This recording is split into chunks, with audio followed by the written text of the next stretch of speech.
I'm not even angry. Think about this for a second. I'm not even angry. And I would say anymore, but it's only 4 games into the season. I'm apathetic. It's just like I'm despondent. I just can't take it anymore watching this team. The most frustrating thing in sports to watch is when the team you root for can't score, whether it is in football with the Jets or Giants, and we know what those offenses were this year, whether it is now the Mets, and historically with the Mets outside of 2022, they cannot score. Since Citi Field has been born, the Mets, for some reason, it doesn't matter which players are there, they cannot score runs consistently. Whether DeGrom's on the mound, whether it's Sean Manaea on the mound, it doesn't matter. The Mets can't score runs, and I'm sick of it. This lineup here, the Nimmo, Lindor, Alonso, McNeil, Marte, they can't hit together as a team. Like, as individuals, the numbers will be there. At the end of the year, the numbers will be there. The Mets might score some runs. I mean, I'm assuming after 4 games, they might score some runs along the way. Oh, yeah, J.D. Martinez coming back. I know. Can't wait for that. J.D. Martinez at his age, I'm sure he's going to be the one to carry this team to another level. There's one guy that's worth a damn right now to watch on the Mets. Look, Manaea, you give him credit last night, but I'm talking about the lineup every day. And that's Francisco Alvarez. That's it. He is the guy. He's the guy that's trying to lift up the team. He's the guy that plays with the passion and energy and drive that you need to be successful. He's the guy that's trying to get this team to win a damn game. Problem is they can't score a run. 9 innings, 10 innings, 5, it doesn't matter. They can't score. It's the same stuff over and over and over again with these guys. It's not going to change until the players change. I'm not trying to pick on any individuals. As a team,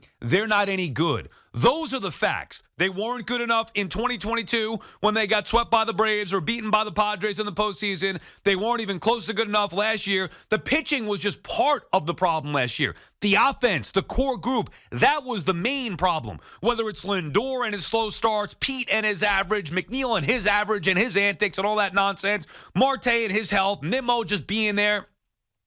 You know, the Mets value their players, especially their homegrown guys, more than they deserve to be valued.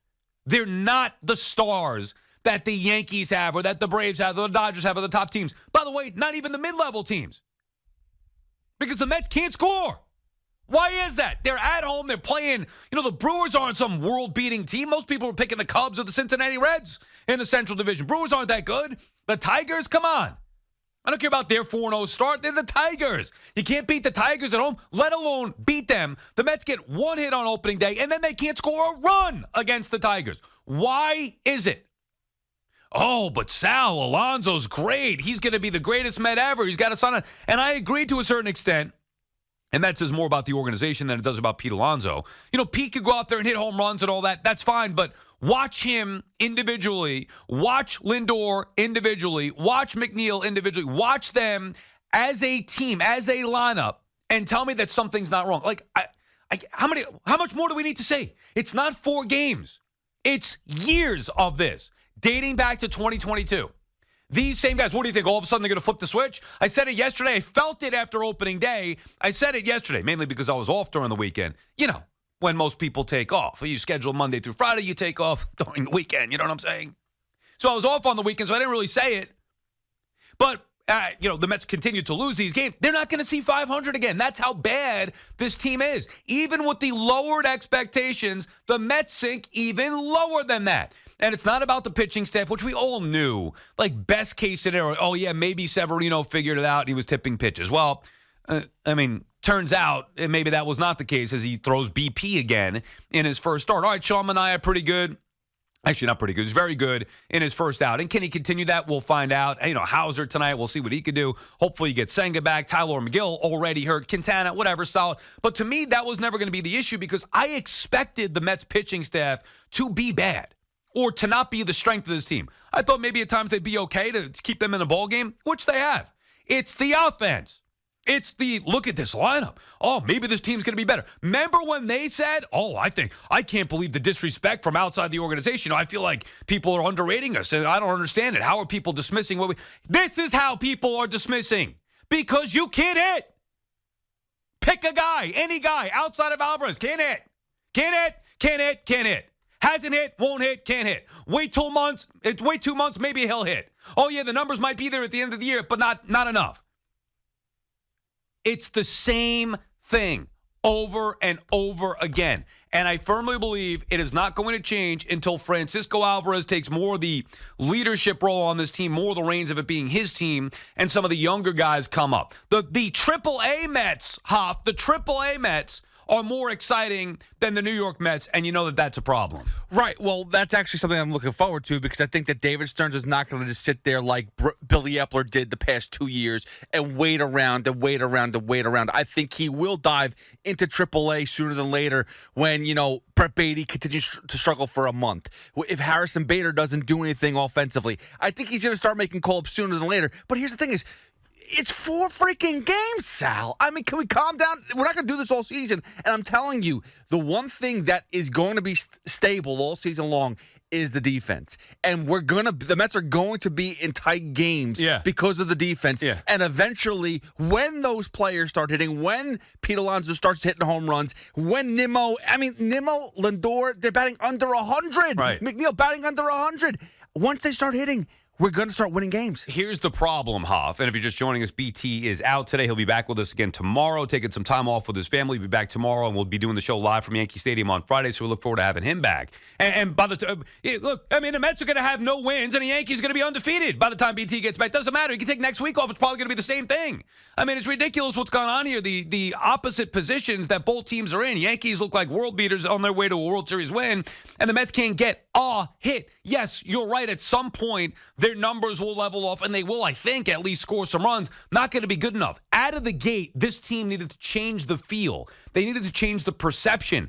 To forget about even what we think as fans, how they feel. The more this goes on, first game, 1 hit, second game, lose, third game, lose. Now the pressure's really starting to mount like, oh, my God, they can't lose again to the Tigers. They get shut out by the Tigers. Now they're 0-4.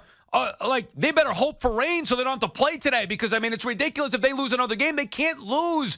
Now, the fans are going nuts already, even with the lowered expectations. But more importantly, the players are feeling the pressure. They felt the pressure in 2022. They caved, never recovered. Getting swept by the Braves in the postseason, never recovered. Last year, same thing. And now, I don't care what they say. I don't care what the numbers say. Meaning at the end of the year, whether they put up the numbers or not, I know that they're feeling the pressure and feeling that here we go again type attitude. And that's why the Mets right now, to me, have major issues. And that's why I felt going into the year that there was a part of me that thought, oh, maybe they could exceed expectations. And then once everybody started talking about, oh, no, they should be a playoff team. Oh, look at this lineup. Oh, this and that. And I was like, no, you know what? Not so fast. They're not good enough. Ultimately, to me, their lineup is the biggest problem. And they can't fix that right now. That's a bigger trade. It's why I said it's a bigger issue. That's why I said I would have traded McNeil in the offseason. Obviously, they're going to have to figure out what they're going to do with Pete Alonso. And if it continues like this, they're going to have to trade Pete Alonso at the deadline. Mets are going to be so far out of it, they're going to have no choice but to trade Pete Alonso and then hope to bring him back in free agency if that's something Stearns needs to do. The only silver lining here is that David Stearns is getting a taste of this. He's getting a close-up look at it for the first time. He's going to be the one that you have to trust to evaluate what the issues are. But there are deeper issues than just talent, because the Mets have, however you want to say that you thought they were structured going into the year, they have more talent than to be 0-4 out of the gate, not scoring any runs against the Brewers and the Tigers. They're better than that. And the fact that they're playing worse than that, to me, is problematic. Same thing last year. The Mets won, what'd they end up with, 70-something wins? It felt a lot worse. It wasn't even about the result. It felt a lot worse. And their talent, even without the pitchers being healthy, their talent should have been better than that. Like, bare minimum, they should have been a 500 team last year, even with all that went wrong. And for some reason, they're not. And I think it's that they don't play together as a team. And I disagree with Hoff. It is not just 4 games. It's an entire season. The end of 22, all of 23, and now the beginning of 2024. You sense a pattern here? BT and Sal on the Fan. Our friends at Town Fair Tire remind you that at Town Fair Tire, you always get the guaranteed lowest price on name brand tires from Connecticut to Maine. Nobody beats Town Fair Tire. Nobody. Jerry is in Sag Harbor. What's up, Jerry? How you doing, Sal? How are you, Jerry? I couldn't agree with you more. I had called in last year and said that the 3 games that they lost to Atlanta 2 years ago, the end of the season, that was the turning point of the decade for them. Mm-hmm. Okay?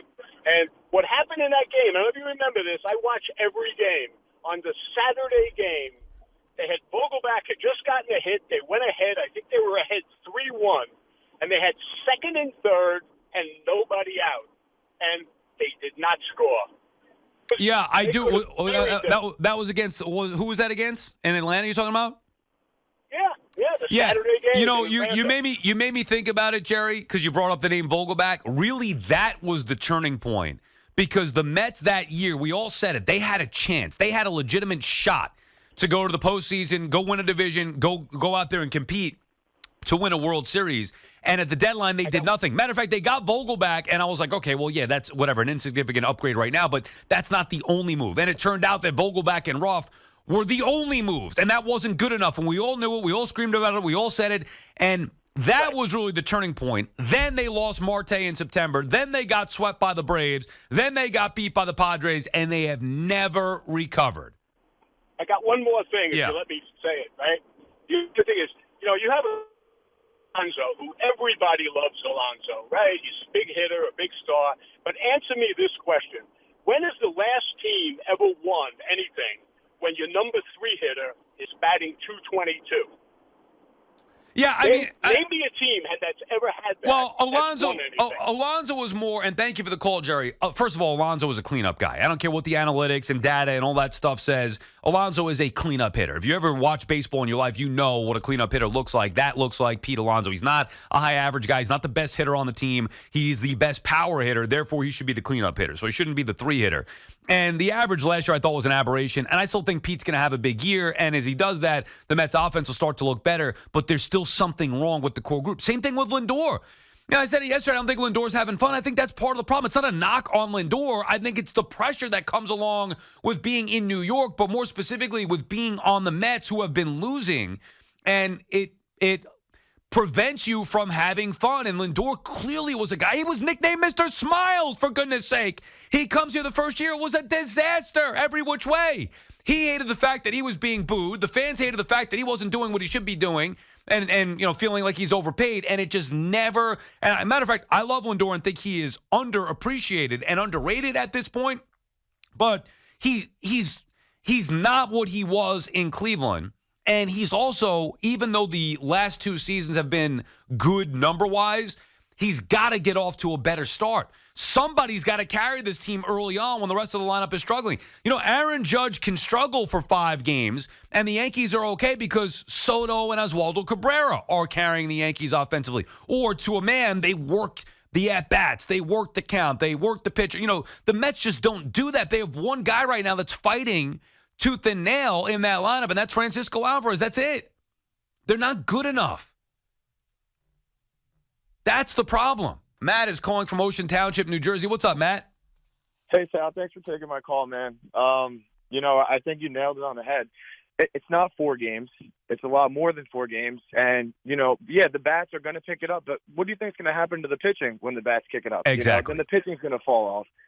And another thing, J.D. Martinez is a professional DH. What is the necessary reason for him to be down in the minors? Why isn't he up with the team when we're getting 3 hits a game right now? And thank you for the call, Matt. Appreciate you checking in. What is the latest with Martinez, by the way, Hoff? Do we know where Martinez is? What is he doing exactly? Like, was he not swinging in the cage before? I saw Martinez's initial press conference, and I was like, I'm not trying to pick on guys' physical condition. He did not look like he was in playing shape. So what was he not working this offseason? I mean, you're trying to get a job. Were you not swinging a bat? Were you not ready to go?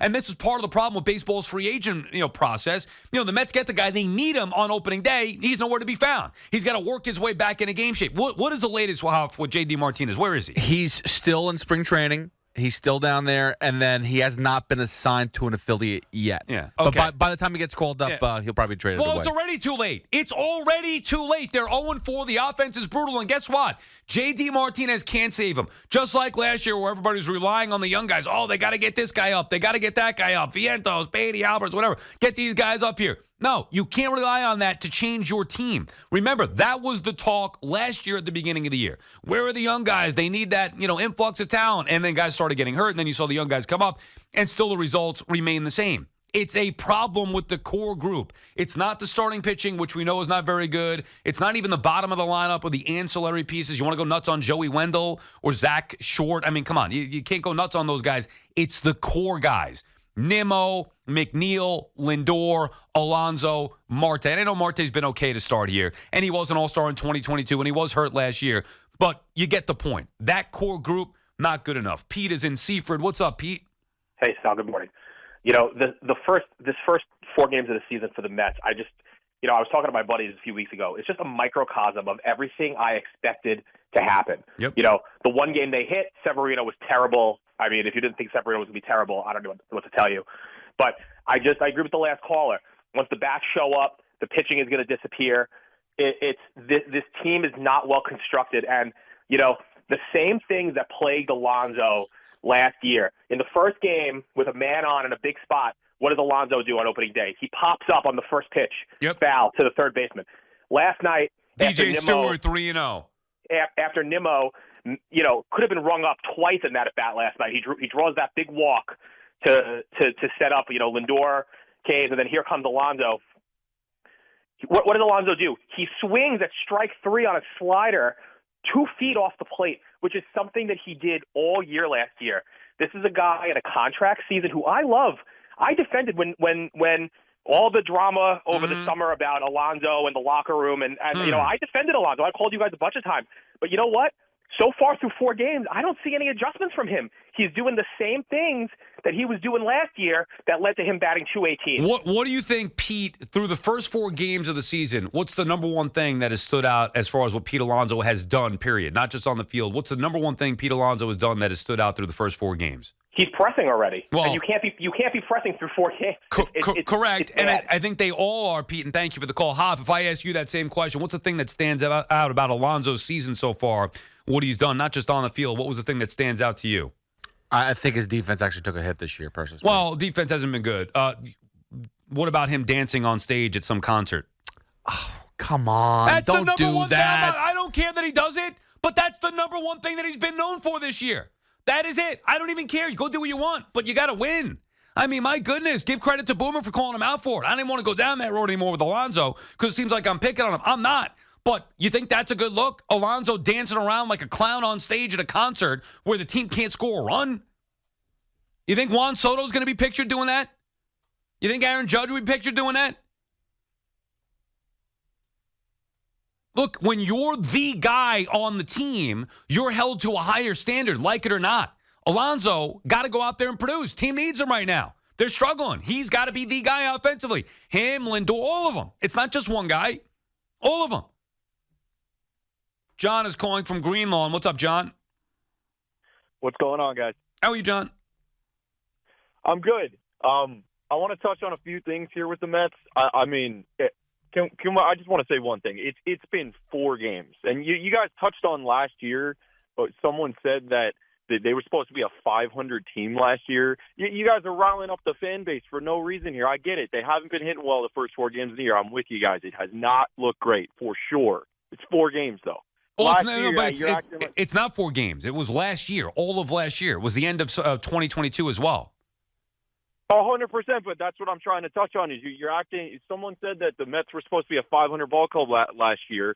The one guy that sparked their entire 2022 run, and Edwin Diaz, got hurt before the season started. Yeah. They traded away Max Scherzer, traded away. Yeah, I know what happened. I know what happened. They still should have been better than what they were. It was the offense that continues to be the problem. It's not good enough.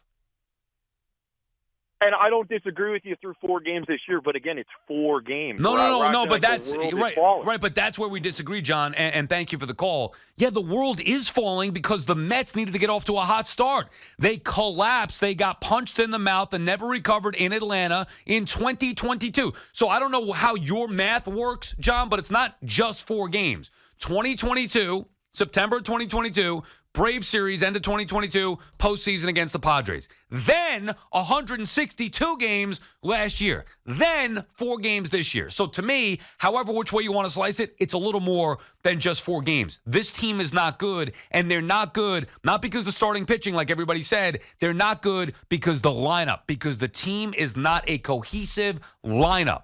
That's why they're not good. BT and Sal on the Fan. BT off. Will be back with us tomorrow. We'll take more of your calls on the other side at 877-337-6666.